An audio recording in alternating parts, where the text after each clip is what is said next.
از همه میخوام هر یکی شما رو از نام رئیس مجلس ملی مجلس عالی جمهوری تاجیکستان،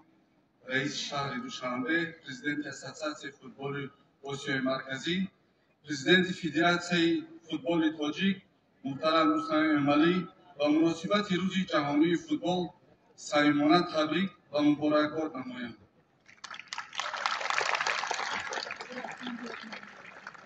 ورزش در حیات انسانیت از جمله بهترین راه‌های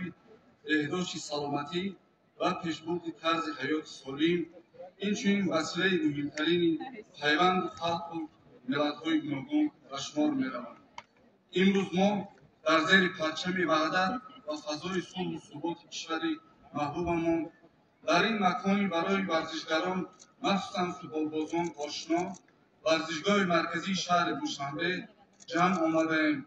تا یکجایی با جهانیان 25 می روز جهانی فوتبال جشن دوستی و همراهی، حرکت و نیرومندی را تجلیل نماییم.